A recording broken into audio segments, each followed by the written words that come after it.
قال حدثنا عبد الله بن نمير قال حدثنا هشام عن ابي عائشه رضي الله تعالى عنه ان رسول الله صلى الله عليه وسلم كان يقبل الصبيان فيبرك عليهم يحركهم فأتي بصبي فقال عليه فدعا بما يفرق وقالوا ولم يغسل وبه قال حدثنا زهير بن حرب قال حدثنا جرير عن هشام عن ابي عائشه رضي الله تعالى عنها وعنه قال كنت في رسول الله صلى الله عليه وسلم يصلي يرفع فقال لي اهدي فدعا بما فصلوا عليه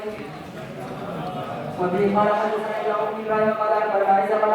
حدثنا هشام في هذا الحديث تحديث بن نمير وبه قال حدثنا محمد بن رمح بن المهاجر قال اخبرنا يزن بن شهاب عن عبيد الله بن عبد الله بن قيس بن جنين رضي الله تعالى عنه ان هذا رسول الله صلى الله عليه وسلم في هذا الاستطاع ودعاه في حجه فقال رجل يسير على ان محرما وبه قال حدثنا يحيى بن يحيى وبكر بن ابي شيبه وعمرو بن نافع وزهير بن حرب بن بن عيينه عن الزهري رضي الله عن الزهري رحمه الله بهذا الاسناد وقال ذلك من فرشا وبه قال حدثني حمد بن يحيى قال اخبرنا موسى قال اخبرني يوسف بن يزيد ان ابن شهاب اخبره قال اخبرني عبيد الله بن عبد الله بن مسعود بن مسعود رضي الله تعالى عنه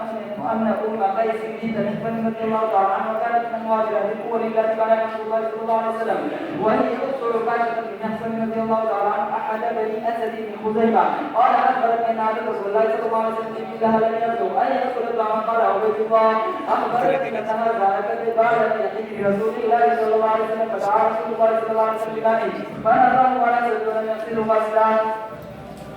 وبه قال حدثنا يحيى بن يحيى قال اخبرنا خالد بن عبد الله عن خالد بن عبد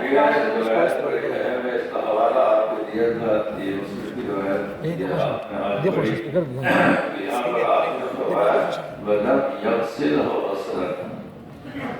इसमें क्या लगता बयान किया था ولم يغسله غسلا ساند ما خمس كده ما خمس كده حضرات आप कह रहे थे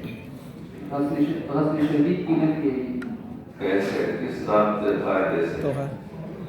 नफी ताकीद पर दाखिल हो तो नफी ताकीद की होती है अगर फिर नहीं मकोल मतलब खैर की नफी यहाँ पर है मुक़य्यद की नफी नहीं है